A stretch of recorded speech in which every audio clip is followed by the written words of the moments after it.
men and women are equal. Equality does not mean identicality. Depending upon the makeup, depending upon the background, men and women, they are different. Physiologically, psychologically, biologically, physically, and depending upon the makeup, Almighty God, our Creator, had set roles for them. And there's a verse in the Quran from Surah Nisa, chapter number 4, verse number 32. The ayah, our honored Qari from Saudi Arabia, Dr. Uthman, recited. The third last ayah he recited, Surah Nisa, chapter 4, 32. It says that do not covet things. Don't say this is right or this is wrong. You may never know. Allah knows what is best for you. What you may think is best for you may not be good for you. What you think is bad for you may be good for you. If you read the Nuzul Quran, why was this verse revealed? This verse was revealed because the wives of the Prophet, they objected to the Prophet and said that why can't we too go for jihad? We want our rights. What about inheritance? Why aren't we equal? This verse was revealed. Because Allah knows the logic, you don't know. And I gave you the logic of inheritance. Imagine the women want to go for jihad, they want to fight. Our beloved Prophet Muhammad said, when Hazrat Aisha, may Allah be pleased with her, asked, that can you go for jihad? It's mentioned in Sahih Bukhari.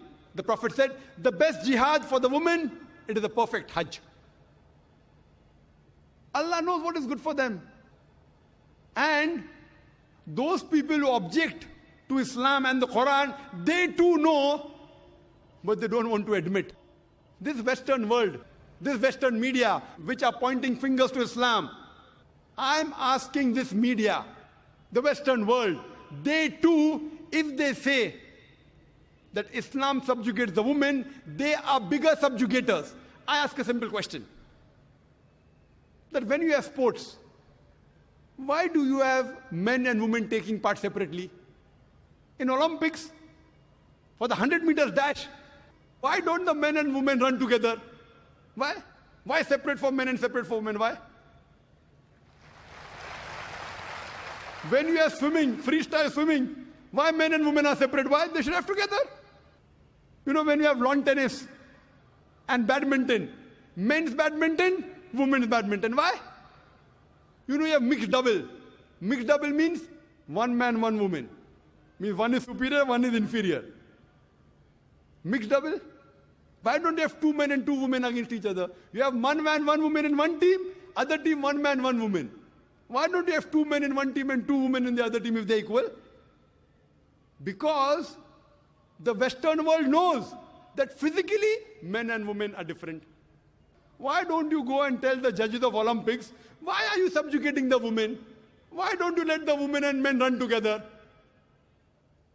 Has any media ever objected to the Olympics? To the Wimbledon? No. You have boxing matches. Have men and women together against each other. Why not?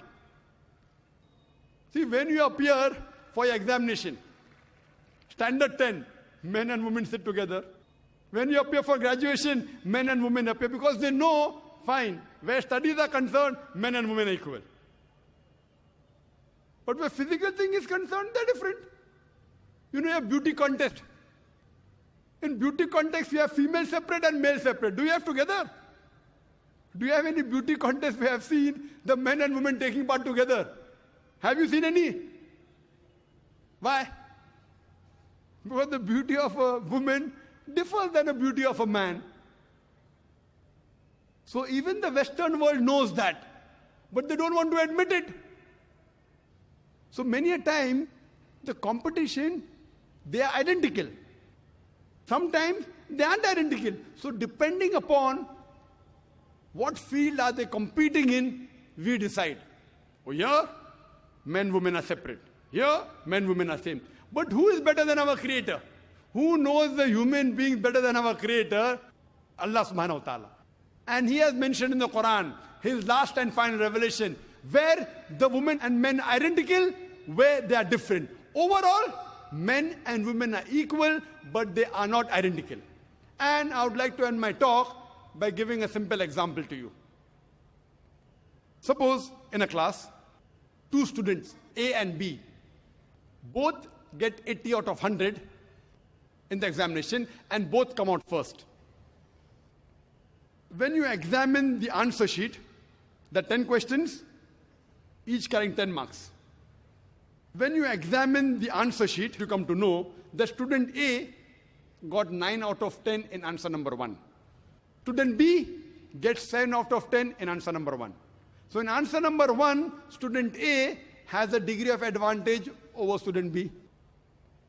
In answer number 2, B gets 9 out of 10 and student A gets 7 out of 10. So in answer number 2, student B has a degree of advantage over A. In all the remaining 8 answers, from question number 3 to question number 10, both student A and B, they get 8 out of 10. Both are equal. If you total,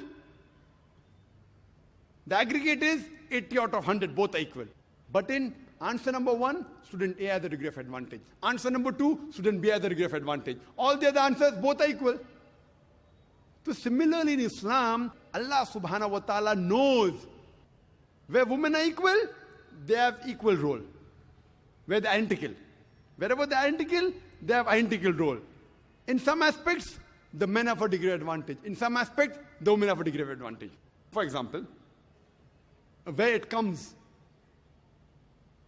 for love and compassion towards parents, as I mentioned the hadith of Bukhari, volume number 8, book of Adab, book of Manners, chapter number 2, hadith number 5971, where a man comes and asks the Prophet, who deserves the maximum love and compassion? The Prophet said, your mother, your mother, your mother, and then the father. So here, the mother gets 3 times more love and compassion from the children as compared to the father. So here, the mother has a degree of advantage. But for example, if a robber enters my house, if a thief enters my house, I'll not tell my wife and my daughter, go and fight, I believe in women's rights. Allah says in the Quran in Surah Nisa, chapter number 4, verse number 34, Allah has given more strength to the men as compared to the women. So it's my duty to fight. 1 degree additional responsibility in supporting her. Have ever men objected that why can't I give birth to a child? That's the prerogative of the female.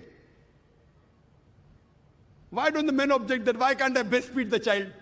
That's the prerogative of the female. So depending upon the biological makeup, depending upon the physiological makeup, depending upon psychological makeup, Almighty God has given different roles for the men and women. Sometimes the men have a degree of advantage, sometimes the women have a degree of advantage. Overall, men and women are equal. That's the reason. If you analyze the women's rights in Islam based on Quran and authentic hadith, you have no option but to agree that the women in Islam, they are protected and they are not subjugated. Wa akhir da'wana alhamdulillahi rabbil alameen.